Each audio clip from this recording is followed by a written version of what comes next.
കാരണം പറയേണ്ടത് ആവശ്യകതയാവുന്നിരിക്കാം. ഇപ്പൊ ഈ അടുത്ത് ഒരു 2-3 ദിവസത്തെ പത്രമൊക്കെ എടുത്ത് യൂട്യൂബ് നമ്മുടെ വാട്സപ്പും ഫേസ്ബുക്കൊക്കെ എടുത്ത് നോക്കിയാൽ മതി. കണ്ണൂരെങ്ങാണ്ട ഉള്ള യൂട്യൂബിലൊക്കെ വീഡിയോ ചെയ്യുന്ന 2 ചെറുപ്പക്കാരെ പോലീസ് അറസ്റ്റ് ചെയ്തു. ആ അറസ്റ്റ് ചെയ്തതുമായി ബന്ധപ്പെട്ട് അതിനകത്ത് തെറ്റുണ്ടോ ശരിയുണ്ടോ അത് നമ്മുടെ ജോലിയല്ലല്ലോ, അത് പോലീസുകാർ നോക്കിക്കൊള്ളും. ഭയങ്കര വിവാദങ്ങൾ നടക്കുന്നു. 2 ചെറുപ്പക്കാരെ ബന്ധപ്പെട്ടു, അവരുടെ വണ്ടി പിടിച്ചു.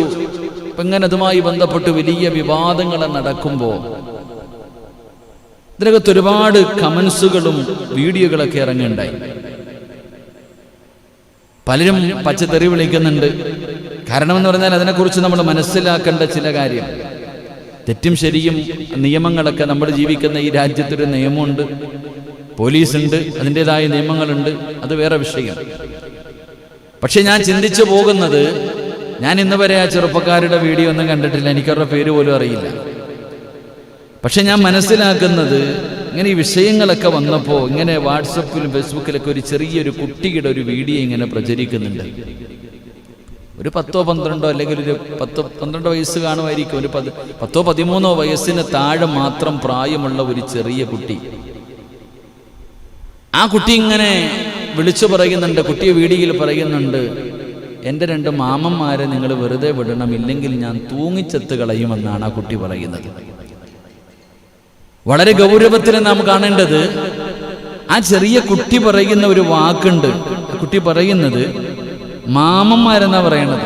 അവൻ്റെ മാമന്മാരൊന്നുമല്ല, ഈ വീഡിയോ ഇടുന്ന കുട്ടികളെ കുറിച്ച് മാമന്മാരെ വിട്ടില്ലെങ്കിൽ ഞാൻ ചത്തുകളയുമെന്ന് പറയുന്നൊരവസ്ഥ. എവിടെ എത്തി നിൽക്കുന്നു നാം ചിന്തിക്കേണ്ടത്. ഇന്നത്തെ ഈ വളർന്നു വരുന്ന ഈ കൊച്ചു കുട്ടികൾ, യുവത്വം, നിങ്ങൾ ചിന്തിക്കേണ്ടത്, ആ കുട്ടിയുടെ ഹൃദയത്തിൽ പോലും അവരുടെ മനസ്സിന്, ആ 2 ചെറുപ്പക്കാരെ കുറിച്ച് അവന്റെ മനസ്സിലേക്ക് കടന്നു വന്ന ഒരു ബന്ധം, അത്രയും അഗാധമായൊരു ബന്ധം. എന്തിൻ്റെ പേരിലാണോ? ഞാൻ മനസ്സിലാക്കുന്നത്, അവരിങ്ങനെ നമ്മുടെ രാജ്യത്തിന്റെ പല സംസ്ഥാനങ്ങളിലും പോയിട്ട് ഇങ്ങനെ വീഡിയോ ഒക്കെ എടുത്തിടുന്ന 2 കൂട്ടുകാർ, അല്ലെങ്കിൽ അങ്ങനെ എന്തോ കാര്യങ്ങൾ ചെയ്യുന്നവരാ. പക്ഷെ ആ ചെറിയ കുട്ടിയുടെ ഹൃദയത്തിൽ പോലും അത്രയും ആഴത്തിലേക്ക്, എൻ്റെ പ്രിയപ്പെട്ടവരെ, ആ ഒരു കാര്യം, അല്ലെങ്കിൽ ആ 2 ചെറുപ്പക്കാർ അവന്റെ ഹൃദയത്തിന്റെ ഉള്ളറകളിലേക്ക് കൊണ്ടുപോകാൻ അങ്ങനത്തെ ഒരു സാഹചര്യമാണ് ഇന്ന് കണ്ടുകൊണ്ടിരിക്കുന്നത്. പക്ഷെ ഇന്നത്തെ മാതാപിതാക്കൾ അതിനെക്കുറിച്ചൊന്നും, പിന്നെ ഇങ്ങനെ പത്രമാധ്യമങ്ങൾ നോക്കുമ്പോൾ കാണാം, ഏറ്റവും കൂടുതൽ ലക്ഷക്കണക്കിന് ആൾക്കാർ അവരുടെ വീഡിയോകൾ കാണുന്നതിൽ ഏറ്റവും കൂടുതൽ കുട്ടികളാണ് കാണുന്നത് എന്നുള്ളത്. അപ്പൊ നാം മനസ്സിലാക്കേണ്ടത്, മാതാപിതാക്കൾ ഇന്നത്തെ കുട്ടികളെ നോക്കുന്നില്ല എന്നുള്ളതാണ്. കാരണം കൊച്ചു കുട്ടികളുടെ കയ്യിലൊക്കെ ഫോൺ, പണ്ട് പാപ്പാടെ പുറകിൽ ഉമ്മാടെ പുറകിൽ ഒരു ഫോണിന് വേണ്ടി യാചിച്ച് നടന്നിരുന്ന കാലം, അനുവാദമില്ലാതെ ഫോൺ എടുത്തു കഴിഞ്ഞാൽ എന്തിനെടുത്തു എന്ന് ചോദിച്ചുകൊണ്ട് തല്ലുന്ന കാലം, ആ കാലഘട്ടം മാറിയിട്ട് ഇന്ന് കുട്ടികളുടെ കയ്യിൽ 24 മണിക്കൂറും അവന് സ്വന്തമായിട്ട്, പണ്ടൊക്കെ ഗെയിം കളിക്കാൻ ഒരു മൊബൈൽ കിട്ടാൻ കാത്തിരുന്നിട്ടുണ്ട് നമ്മളൊക്കെ. പടച്ചവനെ സമയം വെച്ചുകൊണ്ട് ഇന്ന സമയം മുതൽ ഇന്ന സമയം വരെ ഇന്നൊരുത്തൻ എന്ന് പറഞ്ഞ മക്കൾക്ക് വേർതിരിച്ചുകൊണ്ട് കളിക്കാൻ പോലും മൊബൈൽ കൊടുത്തിരുന്ന കാലം മാറി. ഇന്ന് തലകണീരടിയിൽ നെഞ്ചിന്റെ മുകളിൽ മൊബൈൽ വെച്ചുകൊണ്ട് കിടന്നുറങ്ങുന്ന ഇന്നത്തെ വിദ്യാർത്ഥികളുടെ അവസ്ഥയെക്കുറിച്ച് നാം ചിന്തിക്കണം. ഓൺലൈൻ പഠനമൊക്കെ, ഇന്നത്തെ വിദ്യാഭ്യാസം, ഇന്നത്തെ സാഹചര്യത്തിൽ ഓൺലൈനിലല്ലാതെ വേറെ പഠിക്കാൻ വഴിയൊന്നുമില്ല. അതുകൊണ്ട് മൊബൈൽ കൊടുത്തതിനെ ഞാൻ ആക്ഷേപിക്കുകയോ കുറ്റപ്പെടുത്തുകയല്ല. അതിലൂടെ ഉണ്ടാകുന്ന ഭവിഷ്യത്തുകളെ കുറിച്ചും മാതാപിതാക്കൾ മനസ്സിലാക്കുന്നില്ല. കുട്ടികൾ ഭക്ഷണം കഴിക്കുമ്പോൾ, അല്ലെങ്കിൽ മാതാപിതാക്കൾ എന്തെങ്കിലും ചെയ്തുകൊണ്ടിരിക്കുമ്പോൾ കുട്ടികൾ വന്ന് കിടന്ന് കുസൃതി കാണിക്കുമ്പോൾ അവരുടെ കയ്യിൽ ഒരു മൊബൈലും കൊടുത്തു മാറ്റിയിരുത്തുകയാണ്. എൻ്റെ പ്രിയപ്പെട്ടവരെ, യൂട്യൂബിലും അതുപോലെ തന്നെ ഫേസ്ബുക്കിലും കയറിയിട്ട്, ഇൻസ്റ്റാഗ്രാമിലൊക്കെ കയറിയിട്ട് ഇവരെന്താ കാണുക? നിങ്ങൾ ചിന്തിക്കേണ്ടത്, നമുക്ക് യൂട്യൂബും ഫേസ്ബുക്കും മാത്രമേ അറിയൂ, അതിനപ്പുറത്തേക്ക് വലിയ ലോകങ്ങളുണ്ട്. പ്രായമുള്ളവർക്കൊന്നും അതിനെക്കുറിച്ച് വലിയ അറിയാത്തൊരു ലോകം. അതുകൊണ്ട് എൻ്റെ പ്രിയപ്പെട്ട സഹോദരങ്ങളെ, നാം അറിയേണ്ടവരെ അറിയുന്നില്ല, സ്നേഹിക്കേണ്ടവരെ സ്നേഹിക്കുന്നില്ല.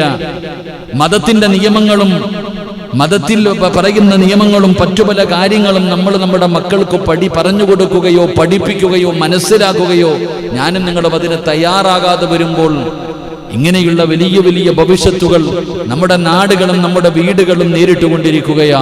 അല്ലാഹു സുബ്ഹാനഹു വ തആല നമ്മളെയും നമ്മുടെ മക്കളെയും നമ്മുടെ കുടുംബങ്ങളെയും അല്ലാഹു കാത്തുരക്ഷിക്കുമാറാകട്ടെ. ഇതുപോലെയുള്ള വിപത്തുകളെ തൊട്ട് നാം മനസ്സിലാക്കണം. ഇങ്ങനൊക്കെ ഓരോ വിഷയങ്ങൾ ഉണ്ടാകുമ്പോഴാണ് ഇതിന്റെ ഗൗരവങ്ങൾ. പണ്ടൊക്കെ കുറച്ചാൾ മുമ്പ് ഈ എന്തൊരു ഗെയിം കളിച്ചിട്ട് ആത്മഹത്യ ചെയ്യുന്നവരുണ്ടായിരുന്നു. അപ്പൊ പിന്നെ കുറെ എണ്ണം പഠിച്ചു. അപ്പോഴത്തേക്ക് അതിൻ്റെ ഒരു ബഹളമായി, വീണ്ടും അത് പോയി. അങ്ങനെ ഓരോന്നോരോന്ന് ഇങ്ങനെ കടന്നു വന്നുകൊണ്ടിരിക്കുകയാ. ഇനി അങ്ങോട്ട് പോകും തോറും എങ്ങോട്ട് പോകുമോ? അള്ളാഹു നമ്മളെ കാത്തിരക്ഷിക്കുമാറാകട്ടെ. എൻ്റെ പ്രിയമുള്ളവരെ, മഹാനായ പ്രവാചകൻ നബി മുഹമ്മദ് മുസ്തഫ സ്വലാത്തിനൊരു കുറവും വരുത്തരുത്. ഇന്ന് സ്വലാത്ത് പറയാൻ വേണ്ടി മാത്രമാണ് ഇത് പറയുന്നത്. മഹാനായ നബി മുഹമ്മദ് മുസ്തഫ സല്ലല്ലാഹു അലൈഹി വസല്ലമ തങ്ങൾ ഈ പ്രപഞ്ചം, ഈ കാണുന്ന ലോകം മുഴുവനും സൃഷ്ടിക്കാൻ കാരണക്കാരൻ, ഈ പ്രപഞ്ചം തന്നെ സൃഷ്ടിക്കാൻ കാരണക്കാരനായ അഷ്റഫുൽ ഖൽഖി നബി മുഹമ്മദ് മുസ്തഫ സല്ലല്ലാഹു അലൈഹി വസല്ലമ തങ്ങൾ ആ പ്രവാചകന്റെ ചരിത്രവും ആ പ്രവാചകന്റെ വ്യക്തിത്വവും ആ പ്രവാചകന്റെ മഹത്വവും എനിക്കും നിങ്ങൾക്കും അറിയണമെങ്കിൽ ചരിത്രങ്ങളൊന്ന് വായിച്ചു നോക്ക്. ആ പ്രവാചകന്റെ മഹത്വം അറിയണമെങ്കിൽ ആ പ്രവാചകനോടുള്ള സ്നേഹം എന്താ? എന്റെ പ്രിയപ്പെട്ടവരെ, അതാ ഈമാനുള്ളവര് ഒരു കടുകുമണിയുടെ അടവെങ്കിലും ഹൃദയത്തിൽ ഈമാനുള്ള അല്ലാഹുവിന്റെ പ്രവാചകന് സല്ലല്ലാഹു അലൈഹി വസല്ലമ തങ്ങളോട് സ്നേഹമുള്ള ഏതെങ്കിലും ഒരു മനുഷ്യന്റെ മുന്നിൽ ചെന്നിട്ട് പറയുന്നു മുഹമ്മദുർ റസൂലുള്ളാഹ്, അല്ലാഹുവിന്റെ പ്രവാചകന്റെ പേരങ്ങോ പറഞ്ഞു കഴിഞ്ഞാൽ, അല്ലാഹുവിന്റെ പ്രവാചകന് സല്ലല്ലാഹു അലൈഹി വസല്ലമ തങ്ങളുടെ പേര് പറഞ്ഞു കഴിഞ്ഞാൽ അറിയാതെ നാവിന്റെ തുമ്പിലേക്ക് കടന്നു വരികയാണ് സല്ലല്ലാഹു അലാ മുഹമ്മദ് സല്ലല്ലാഹു അലൈഹി വസല്ലം. അറിയാതെ നാവിന്റെ തുമ്പിലേക്ക് മുത്തുനബിയോടുള്ള മഹബ്ബത്ത് കാരണം ആ സ്വലാത്ത് നമ്മുടെ നാവിന്റെ തുമ്പിലേക്ക് കടന്നു വരുമ്പോൾ ഈ വെള്ളിയാഴ്ച രാവിലെ മദീനത്ത് മസ്ജിദുൻ നബവിയുടെ ആ മസ്ജിദുൻ നബവിയിൽ അല്ലാഹുവേ റൗള ശരീഫിന്റെ ചാരത്ത് കിടന്നുറങ്ങുന്ന ലോകത്തിന്റെ നേതാവ് നബി മുഹമ്മദ് മുസ്തഫ സല്ലല്ലാഹു അലൈഹി വസല്ലമ തങ്ങൾ ആരാണെന്നറിയാം? ലോകത്ത് കടന്നു വന്ന 1,24,000 പരം വരുന്ന പ്രവാചകന്മാർ, ആദം നബിയും നൂഹ് നബിയും ഇബ്രാഹിം നബിയും മൂസാ നബിയും ദാവൂദ് നബിയും യാക്കൂബ് നബിയും യൂനുസ് നബിയും യൂസുഫ് നബിയും യഹ്യാ നബിയും സുലൈമാൻ നബിയും ഇങ്ങനെ തുടങ്ങുന്ന 1,24,000 പരം വരുന്ന പ്രവാചകന്മാർ. ഈ പ്രവാചകന്മാരിൽ അവസാനം കടന്നു വന്നത് മഹാനായ നബി മുഹമ്മദ് മുസ്തഫ സല്ലല്ലാഹു അലൈഹി വസല്ലം. ഓരോ പ്രവാചകന്മാർ, ഈ പ്രവാചകന്മാർക്ക് എല്ലാവർക്കും ശ്രേഷ്ഠതയുണ്ട്. ആദം നബിക്ക് ശ്രേഷ്ഠതയുണ്ട്, ഈസാ നബിക്ക് ശ്രേഷ്ഠതയുണ്ട്, നൂഹ് നബിക്ക് ശ്രേഷ്ഠതയുണ്ട്, ഇബ്രാഹിം നബിക്ക് ശ്രേഷ്ഠതയുണ്ട്, സുലൈമാൻ നബിക്ക് ശ്രേഷ്ഠതയുണ്ട്, യഹ്യാ നബിക്ക് ശ്രേഷ്ഠതയുണ്ട്. ലോകത്ത് കടന്നു വന്ന എല്ലാ പ്രവാചകന്മാർക്കും ശ്രേഷ്ഠതയുണ്ട്. ശ്രേഷ്ഠതയില്ലാത്ത ഒരു പ്രവാചകന്മാരും ഒരു പ്രവാചകന്മാരുമില്ല. പക്ഷേ ഇവരിൽ ഏറ്റവും കൂടുതൽ അല്ലാഹുവേ ഈ ലോകത്ത് കടന്നു വന്ന പ്രവാചകന്മാർ ഏറ്റവും കൂടുതൽ ശ്രേഷ്ഠത ആർക്കെന്നറിയുമോ? മഹാനായ നബി മുഹമ്മദ് മുസ്തഫ സല്ലല്ലാഹു അലൈഹി വസല്ലം. ലോകത്ത് കടന്നു വന്ന പ്രവാചകന്മാർ എല്ലാവർക്കും ശ്രേഷ്ഠതയുണ്ട്. ആദം നബി അലൈഹിസ്സലാമിന്റെ ശ്രേഷ്ഠത എന്താ? പറ മനുഷ്യന്മാരെ, ആദം നബിയുടെ ശ്രേഷ്ഠത എന്താ? പൈസ ഒന്നും ഇതിന് പേടിയൊന്നും, മത്സരമൊന്നും അല്ലല്ലോ, തെറ്റിയാലും കുഴപ്പമൊന്നുമില്ല. ആദം നബിയുടെ ശ്രേഷ്ഠത എന്താ? നാളെ പരലോകത്ത് വെച്ച് കാണുമ്പോൾ ആദം നബി അലൈഹിസ്സലാമിന്റെ മുന്നിൽ എല്ലാവരും ചെന്നിട്ട് പറയും, വാപ്പ നിങ്ങൾ അള്ളാഹു അല്ലേ സൃഷ്ടിച്ചത്, അള്ളാഹു അല്ലേ നിങ്ങൾക്ക് റൂഹ് ഊതിയത്, നിങ്ങളല്ലേ ലോകത്തിലെ ഒന്നാമത്തെ മനുഷ്യൻ, ഞങ്ങൾ ഒന്ന് സ്വർഗത്തിൽ കൊണ്ടുപോകാൻ. അപ്പോൾ അള്ളാഹു റൂഹ് ഊതിയ പ്രവാചകനാണ് ആര്? ആദം, അബുൽ ബശർ ആദം നബി, ആദ്യത്തെ മനുഷ്യൻ. ഈസാ നബിയുടെ പ്രത്യേകത എന്താ? റൂഹുല്ലാഹ്. ഓരോ പ്രവാചകന്മാർക്കും അതിൻ്റെതായ ഖലീലുല്ലാഹി ഇബ്രാഹിം നബി അലൈഹിസ്സലാം, കലീമുല്ലാഹി മൂസാ നബി അലൈഹിസ്സലാം. ഓരോ പ്രവാചകന്മാർക്കും അവരുടേതായ ശ്രേഷ്ഠതകളുണ്ട്. അള്ളാഹുവിന്റെ പരിശുദ്ധമായ ഖുർആൻ പറയുന്നു, തിൽക്കർ റുസുലു ഫല്ലല്ലാ ബഅദഹും അലാ ബഅദ്. വ്യക്തമായ അല്ലാഹുവിന്റെ വിശുദ്ധമായ ഖുർആൻ പറയുന്നു, ആ ദൂതന്മാരിൽ ചിലർക്ക് നാം മറ്റു ചിലരെക്കാൾ ശ്രേഷ്ഠത നൽകി. അള്ളാന്റെ വിശുദ്ധമായ ഖുർആൻ പറയുന്നു, തിൽക്കർ റുസുലു ഫല്ലല്ലാ ബഅദഹും അലാ ബഅദ്. ആ പ്രവാചകന്മാരിൽ ചിലരെക്കാളും ചിലർക്ക് ഞാൻ ശ്രേഷ്ഠത നൽകി. അള്ളാന്റെ ഖുർആൻ വ്യക്തമായി പറയുകയാണ്. എന്റെ പ്രിയപ്പെട്ട സഹോദരങ്ങളെ, ആ കടന്നു വന്ന പ്രവാചകന്മാരിൽ അല്ലാഹു സുബ്ഹാനഹു വ തആല ഏറ്റവും കൂടുതൽ ശ്രേഷ്ഠത നൽകിയ, ഏറ്റവും കൂടുതൽ സ്ഥാനം നൽകിയ പ്രവാചകനാണ് മഹാനായ അഷ്റഫുൽ ഖൽഖ് നബി മുഹമ്മദ് മുസ്തഫ സല്ലല്ലാഹു അലൈഹി വസല്ലമ തങ്ങൾ. അല്ലാഹു ഏറ്റവും കൂടുതൽ ശ്രേഷ്ഠത നൽകിയ പ്രവാചകനാണ് നമ്മുടെ മുത്തുനബി. എന്റെ പ്രിയപ്പെട്ടവരെ, പ്രവാചകൻ സല്ലല്ലാഹു അലൈഹി വസല്ലമ തങ്ങൾ പറയുകയാണ്, അല്ലാഹുവിന്റെ പ്രവാചകൻ അല്ലാഹു ഈ ലോകത്ത് നൽകിയ വിവിധ തരങ്ങളായ പ്രത്യേകതയും സ്ഥാനങ്ങളുമുണ്ട്. അതിലെ ഏറ്റവും വലിയ പ്രത്യേകത എന്തെന്നറിയുമോ? എന്റെ പ്രിയപ്പെട്ടവരെ, നാളെ നാമെല്ലാം ഈ ഭൂമിയിൽ നിന്ന് കടന്നു പോകുമല്ലോ. നമ്മളെല്ലാവരും മരണപ്പെട്ടു ഈ പ്രപഞ്ചം മുഴുവൻ ഒരു ദിവസം തകർന്നു തരിപ്പണമാകും. ഈ പ്രപഞ്ചം മുഴുവനും നശിക്കുമല്ലോ. എന്റെ പ്രിയപ്പെട്ടവരെ, ലോകത്ത് കടന്നു വന്ന സർവ്വചരാചരങ്ങളും നശിച്ചു പോകും. ലോകത്ത് കടന്നു വന്ന സർവ്വചരാചരങ്ങളും ഒരു ദിവസം നശിക്കും. അള്ളാഹു നമുക്ക് ഈമാൻ നൽകുമാറാകട്ടെ. ഈ അടുത്ത് നമ്മുടെ ഷാജിക്കാൻ തോന്നുന്നൊരു വീഡിയോ എടുത്തിട്ട് തന്നു. എൻ്റെ പ്രിയപ്പെട്ട ചത്തുപോയ മീൻ ജീവിക്കുന്നില്ലേപ്പാ, ചത്തുപോണ മീൻ, ചത്തുപോയൊരു മത്സ്യം എന്തോ ഫ്രീസറിലെങ്ങാണ്ട ചൈന കണ്ടുപിടിച്ചെന്നാ പറയണത്. ഓൻ്റെ വാപ്പാമാര് വിചാരിച്ചാൽ പോലും നടക്കൂല. അള്ളാഹു ഈമാൻ നൽകുമാറാകട്ടെ. എടാ, അള്ളാഹ് ഖുർആൻ കൊണ്ട് സ്ഥിരപ്പെട്ട കാര്യമാണ്. അതൊക്കെ മറ്റാൻ പറ്റുമോ?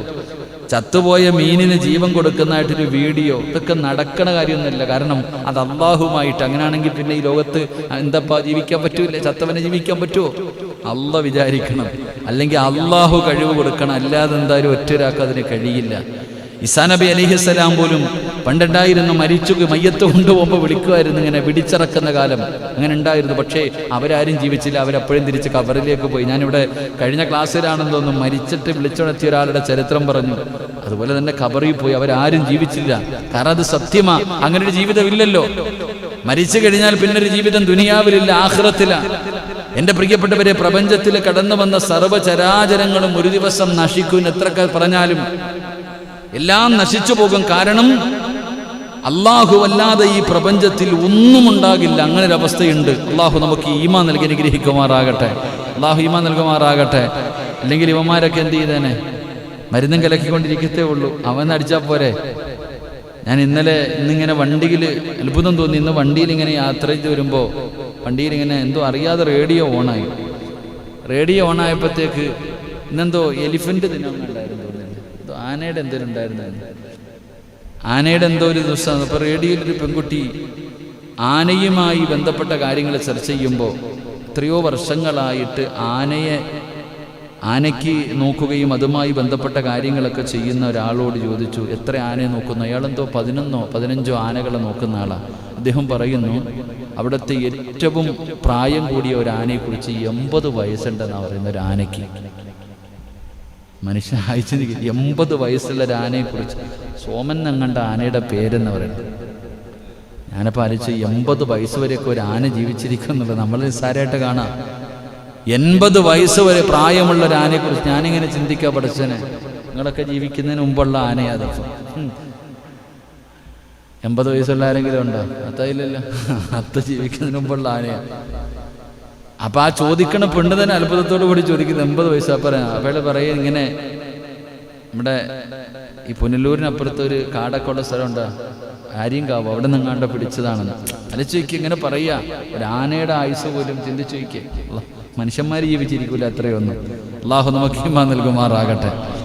എന്റെ പ്രിയപ്പെട്ട സഹോദരങ്ങളെ, എന്തായാലും ഈ ലോകത്തുള്ള എല്ലാവരും നശിച്ചു പോകും. എല്ലാവരും മരണപ്പെട്ടു. എല്ലാവരും മണ്ണിനടിയിൽ, എല്ലാവരും തകർന്നു തരിപ്പണമായി. പടച്ചവനെ അല്ലാഹുവല്ലാതെ ഈ പ്രപഞ്ചത്തിൽ ആരുമില്ല. പിന്നെ ഒരു ലോകം കടന്നു വരുന്നുണ്ട്. ഖബറിന്റെ അകത്ത് നിന്ന് എഴുന്നേറ്റ് വരുന്ന പരലോകമെന്ന് പറയുന്ന ഒരു ലോകമുണ്ടല്ലോ. അല്ലാഹുവിന്റെ മഹ്ശറയുണ്ടല്ലോ. ഒരുത്തനും നിഷേധിക്കാൻ കഴിയാത്ത പടച്ചറബിന്റെ പരലോകമുണ്ടല്ലോ. ആ പരലോകത്തിൽ വിശ്വസിക്കണമല്ലോ. ആ പരലോകത്തേക്ക് ആദം നബി മുതൽ അഷ്റഫുൽ ഖൽഖായ തങ്ങൾ വരെയുള്ള പ്രവാചകന്മാര്, ആ പ്രവാചകന്മാരും അവരുടെ അനുയായികൾ മുഴുവനും നാളെ പരലോകത്ത് അല്ലാഹു ഒരുമിച്ച് കൂട്ടുന്ന ഒരു ദിവസമുണ്ടല്ലോ. ആ ദിവസത്തില് അല്ലാഹുവേ, പരലോകത്തിന്റെ നേതാവാരെന്നറിയുമോ? മഹാനായ അഷ്റഫുൽ ഖൽഖ് നബി മുഹമ്മദ് മുസ്തഫ സല്ലല്ലാഹു സല്ലല്ലാഹു അലൈഹി വസല്ലമ തങ്ങളാണ്. മുത്തുനബിയുടെ ഒരു വലിയ പ്രത്യേകതയാണ്, മുത്തുനബിക്ക് അല്ലാഹു കൊടുത്ത ഒരു ശ്രേഷ്ഠതയാണ്. നാളെ പരലോകത്ത് സർവരുടെയും നേതാവാരെന്നറിയുമോ? എന്റെയും നിങ്ങളുടെയും കരളിന്റെ കഷ്ടമായ മഹാനായ നബി മുഹമ്മദ് മുസ്തഫ സല്ലല്ലാഹു അലൈഹി വസല്ലമ തങ്ങളാണ് നാളെ പരലോകത്തിലെ ജനങ്ങളുടെ നേതാവാണ്. ഈ ഭൂമിയിൽ മാത്രമല്ല നാളെ പടച്ച റബ്ബിന്റെ പരലോകത്ത് അല്ലാഹുവേ സർവരുടെയും നേതാവായ അല്ലാഹു തിരഞ്ഞെടുക്കുന്ന പ്രവാചകൻ മഹാനായ നബി മുഹമ്മദ് മുസ്തഫ സല്ലല്ലാഹു അലൈഹി വസല്ലമ തങ്ങളാണ്. എന്റെ പ്രിയപ്പെട്ടവരെ, എന്നിട്ട് പ്രവാചകൻ അവിടെ നിന്ന് എണ്ണി പറയുകയാണ്, എന്റെ പ്രിയമുള്ളവരെ, സൂറെന്ന് പറയുന്ന കാഹളത്തിൽ ഇസ്രാഫീൽ എന്ന് പറയുന്ന മലക്കുണ്ടല്ലോ, ആ മലക്ക് സൂറെന്ന് പറയുന്ന കാഹളത്തിൽ ഊതിക്കഴിഞ്ഞാൽ ആകാശത്ത് നിന്ന് പടച്ചവനെ സൂര്യനും ചന്ദ്രനും നക്ഷത്രമെല്ലാം ഇങ്ങനെ പൊടിഞ്ഞു വീഴുകയാണ്. മഴത്തുള്ളികൾ വീഴുന്നത് പോലെ സൂര്യൻ ഇങ്ങനെ താഴേക്ക് വീഴുന്നു, ചന്ദ്രൻ ഇങ്ങനെ താഴേക്ക് വീഴുന്നു, നക്ഷത്രങ്ങൾ ഇങ്ങനെ വീഴുകയാണ്. ഈ പ്രപഞ്ചം അങ്ങ് പൊട്ടിപ്പിളരുകയാണ്. ഈ പ്രപഞ്ചത്തിലുള്ള സർവചരാചരങ്ങളും പടച്ചവനെ ഈ ആമ്പാറ്റകൾ പറന്നു നടക്കുന്നത് പോലെ സർവ്വതും നശിക്കുകയാ. രണ്ടാമത് ഇസ്രാഫീൽ എന്ന് പറയുന്ന മലക്ക് സൂറെന്ന് പറയുന്ന കാഹളത്തിലൂതുമ്പോ അല്ലാഹുവേ, ആദം നബി മുതൽ ഈ ലോകത്ത് കടന്നു വന്ന പ്രവാചകന്മാരും ആ പ്രവാചകന്മാരുടെ അനുയായികളും കോടാനി ജനതയുണ്ടല്ലോ. ഇങ്ങനെ ഇതാ പടച്ചവനെ ലോകത്ത് കടന്നു വന്ന ജനസാഗരം മുഴുവനും എല്ലാവരും മണ്ണിനടിയിലാണ്. ആരാണ് ആദ്യമായിട്ട് കബറിന്റെ അകത്ത് നിന്ന് എഴുന്നേറ്റ് വരുന്നതെന്നറിയുമോ?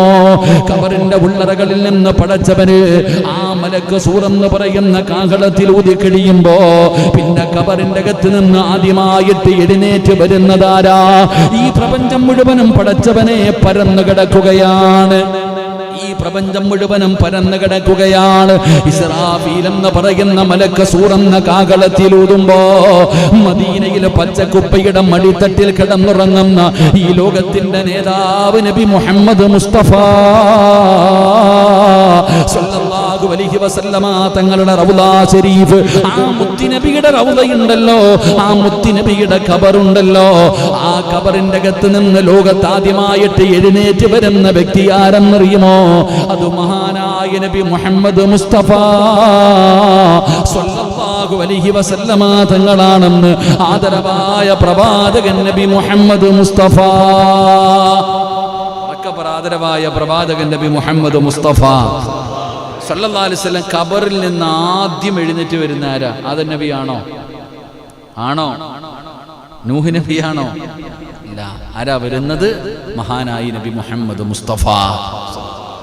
അവിടുത്തെ ഉമ്മത്താകാൻ കഴിഞ്ഞ എത്ര വലിയ ഭാഗ്യം! അൽഹംദുലില്ലാ. അള്ളാഹു നമുക്ക് ഈമാൻ നൽകുമാറാകട്ടെ.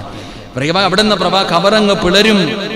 ആദ്യമായിട്ട് ഖബറ് പിളർന്നിട്ട് പുറത്തു വരുന്നത് അന്ത്യപ്രവാചകൻ നബി മുഹമ്മദ് മുസ്തഫ സല്ലല്ലാഹു അലൈഹി വസല്ലം. അൻ അബീ ഹുറൈറത റളിയല്ലാഹു തആല അൻഹു قال قال رسول الله صلى الله عليه وسلم انا سيد ولد ادم يوم القيامه واول من ينشق عنه القبر واول شافعا واول مشفعا.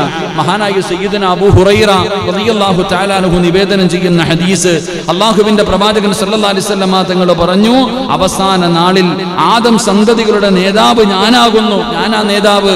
എന്നിട്ട് പ്രവാചകൻ അവിടെ നിന്ന് പറയുന്നു, ആദ്യമായിട്ട് ഖബറ് പിളർന്ന് വരുന്നതും ഞാനാകുന്നു എന്ന് നബിയുനാ റസൂലുള്ളാഹി സ്വല്ലല്ലാഹു. ആ ഖബറിന്റെ അകത്ത് നിന്ന് ആദ്യമായിട്ട് എഴുന്നേറ്റ് വരുന്നതും മഹാനായ നബിയുനാ റസൂലുള്ളാഹി സ്വല്ലല്ലാഹു. അതിന് ശേഷമാണ് ഈ പ്രവാചകന്മാർ മുഴുവനും എഴുന്നേറ്റ് വരിക. അത് കഴിഞ്ഞാൽ ആരാ വരിക? മുത്തുനബി എഴുന്നേറ്റ പിന്നാരാ വരിക? സുബ്ഹാനല്ലാഹ്. പറഞ്ഞങ്ങാതിമാരെ, അവിടെ അടുത്ത് കിടക്കുന്ന ആൾക്കാരില്ലേ, അവരൊക്കെ ഇങ്ങനെ എഴുന്നേറ്റ് വരും. അൽഹംദുലില്ലാ. എന്റെ പ്രിയപ്പെട്ടവരെ, അപ്പൊ പ്രവാചകന്റെ ഒരു ശ്രേഷ്ഠതയാ. ഒന്ന്, ആദം സന്തതികളുടെ, അതാ മനസ്സിലാക്കേണ്ടത്, ആദം സന്തതികൾ, അല്ലാതെ അവസാന ഉമ്മത്തെന്നല്ല പറഞ്ഞത്. ആദം സന്തതികളുടെ നേതാവ് ഞാനാകുന്നു. അതുമാത്രമല്ല ഖബറിൽ നിന്ന് ആദ്യമായിട്ട് എഴുന്നേറ്റ് വരുന്നതും ഞാനാകുന്നു എന്ന് നബിയുനാ റസൂലുള്ളാഹി സ്വല്ലല്ലാഹു അലൈഹി വസല്ലമ തങ്ങൾ പറയുകയാണ്. എന്നിട്ട് പ്രവാചകൻ അവിടെ നിന്ന് പറഞ്ഞ മൂന്നാമത്തെ കാര്യം, മുത്തുനബിയുടെ മൂന്നാമത്തെ ശ്രേഷ്ഠത എന്തെന്നറിയുമോ? അള്ളാഹുവിന്റെ പ്രവാചകൻ അവിടെ നിന്ന് പറയുകയാണ്, ഏറ്റവും കൂടുതൽ അനുയായികളുള്ള പ്രവാചകനാരാ? ഏറ്റവും കൂടുതൽ അനുയായികളുള്ള പ്രവാചകൻ മഹാനായ നബി മുഹമ്മദ് മുസ്തഫ സല്ലല്ലാഹു അലൈഹി വസല്ലമ തങ്ങളാണ്. പ്രവാചകൻ അവിടെന്ന് പറയുകയാണ്, പരലോകത്ത് ഏറ്റവും അധികം അനുയായികളുള്ള പ്രവാചകൻ ഞാനാണ്. മഹാനായ അനസ് റളിയല്ലാഹു തആല അൻഹു നിവേദനം ചെയ്യുകയാണ്, അല്ലാഹുവിന്റെ പ്രവാചകൻ സല്ലല്ലാഹു അലൈഹി വസല്ലമ തങ്ങൾ പറഞ്ഞു, സ്വർഗ്ഗത്തിൽ ശുപാർശ നടത്തുന്ന ആളുകളിൽ ഒന്നാമനും ഞാനാണ് നബി മുഹമ്മദ് മുസ്തഫ സല്ലല്ലാഹു അലൈഹി വസല്ലമ തങ്ങൾ. മുത്തുനബിയുടെ സമുദായമാണ് ഏറ്റവും വലിയ സമുദായം. മുത്തുനബിയുടെ അനുയായികളാണ് പരലോകത്ത് കടന്നു വരുന്നവരിൽ ഏറ്റവും വലിയ ജനസാഗരം. മുത്തുനബിയുടെ അനുയായികളാ. മഹാനായ ഇബ്നു അബ്ബാസ് റളിയല്ലാഹു തആല അൻഹു ഖാല റസൂലുള്ളാഹി സ്വല്ലല്ലാഹു അലൈഹി വസല്ലം ഉരിലതു അലയ്യ അൽ ഉമം فجعل النبي صلى الله عليه وسلم والنبيان يمران.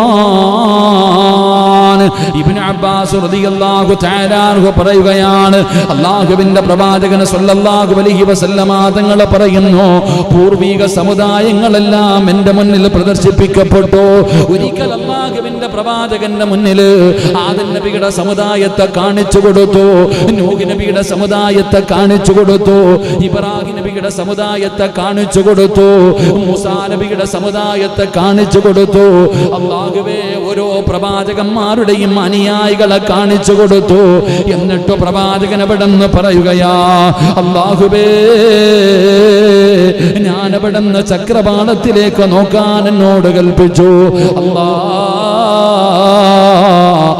ചക്രവാളത്തിലേക്ക് നോക്കുമ്പോ ഒരു കറുത്ത ഒരു കൂട്ടം ഇങ്ങനെ കാണുകയാണ്, ഒരു വല്ലാത്ത കറുത്ത കൂട്ടം കാണുകയാണ്.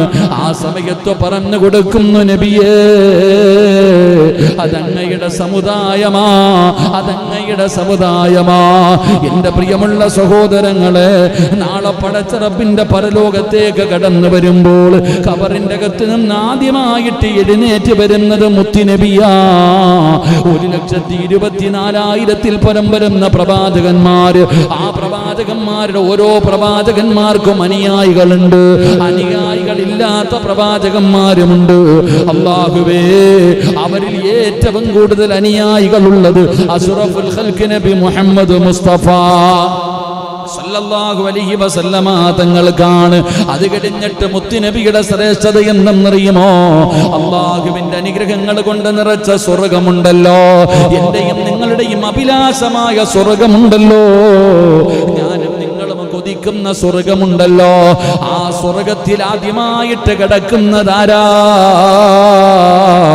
ആദം നബി അലൈഹിസ്സലാമല്ല. എന്റെ പ്രിയപ്പെട്ടവരെ, ആദം നബി താമസിച്ചത് ആ സ്വർഗത്തിലാണല്ലോ. ആ സ്വർഗത്തിൽ കടന്ന പ്രവാചകനാണല്ലോ ആദം നബി അലൈഹിസ്സലാം. യാ ആദം ഉസ്കുൻ അൻത വസൗജുകൽ ജന്നാ വകുലാ മിൻഹാ റഗദൻ ഹൈസു ശിഅ്തുമാ വലാ തഖറബാ ഹാദിഹി الشجرة فتكونا من الظالمين. ആദം നബി അലൈഹിസ്സലാമിനെയും തന്റെ പ്രിയപ്പെട്ട ഭാര്യയായ ഹവ്വാ റളിയല്ലാഹു തആല അൻഹ, ഇവരെ രണ്ടുപേരെയും സ്വർഗ്ഗത്തിലേക്ക് കടത്തിവിടുന്ന സമയത്ത് അല്ലാഹു അവിടെന്ന് പറഞ്ഞതാണ്, ആദം നബി കടന്ന സ്വർഗ്ഗമുണ്ടല്ലോ, ആ സ്വർഗ്ഗത്തിലേക്ക് പടച്ചവനെ ആദ്യമായിട്ട് കടന്നു പോകുന്നതാരാ? ആ സ്വർഗ്ഗം തുറക്കുന്നതാരാ? എന്റെയും നിങ്ങളുടെയും കരളിന്റെ കഷ്ടമായ ആദരവായ പ്രവാചകൻ നബി മുഹമ്മദ് മുസ്തഫ സല്ലല്ലാഹു അലൈഹി വസല്ലമ തങ്ങളാണ് മഹാനായ അനസ് റളിയല്ലാഹു തആല അൻഹു നിവേദനം ചെയ്യുന്ന ഹദീസ്. അല്ലാഹുവിന്റെ റസൂൽ അവിടുന്ന് പറയുകയാണ്, അന്ത്യനാളിൽ പ്രവാചകന്മാര് ഏറ്റവും കൂടുതൽ അനുയായികൾ ഉള്ളത് എനിക്കാണ്. എന്നിട്ട് മുത്തുനബി പറയുന്നു, ഞാനായിരിക്കും സ്വർഗ്ഗ കവാടത്തിൽ ആദ്യമായിട്ട് മുട്ടുന്നത് ഞാനാണെന്ന് നബി മുഹമ്മദ് മുസ്തഫ സല്ലല്ലാഹു അലൈഹി വസല്ലമ തങ്ങൾ പറയുകയാണ്. നരകത്തിന്റെ മുകളിലൂടെ വലിച്ചു കെട്ടിയിരിക്കുന്ന സിറാത്ത് എന്ന പാലം താണ്ടിയിട്ട് റിദ്വാൻ എന്ന മലക്കിൽ കാവൽ നിൽക്കുന്ന പടച്ചറപ്പിന്റെ സ്വർഗത്തിന്റെ കവാടമുണ്ടല്ലോ, ആ കവാടത്തിൽ ആദ്യമായിട്ട് പോയി മുട്ടുന്നതാരാ? അത് ഞാനാണ് സഹാബ, അത് ഞാനാണ് സഹാബ. അല്ലാഹുവിന്റെ പ്രവാചകനാണ് ആദ്യമായിട്ട് സ്വർഗത്തിന്റെ കവാടത്തിൽ മുട്ടുന്നത്. അവിടെ ആദ്യമായി സ്വർഗത്തിലേക്ക് പ്രവേശിക്കുന്നത്. അല്ലാഹുവിന്റെ റസൂൽ പറയുകയാ, അന്ത്യനാളിൽ ഞാൻ സ്വർഗത്തിന്റെ കവാടത്തിന്റെ മുന്നിൽ ഞാനാണ് ചെല്ലുന്നത്, ഞാനാണ് സ്വർഗം തുറക്കാൻ ആവശ്യപ്പെടുന്നത്.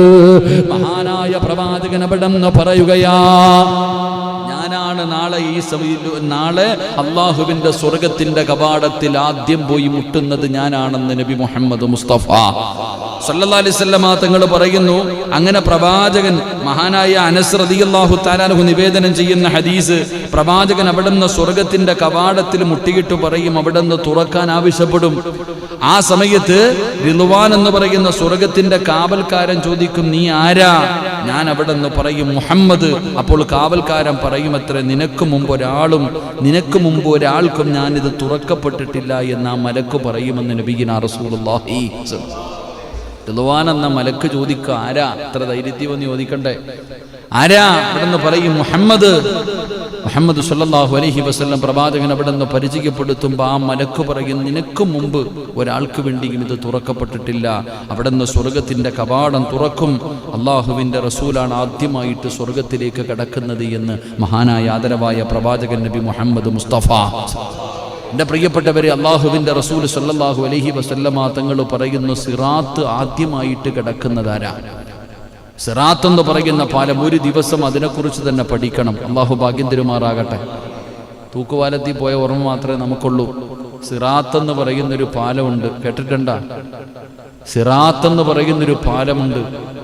ഒരിക്കലും ഒരു മനുഷ്യന്റെ ചിന്തിച്ചവന് മനസ്സിലാവില്ല.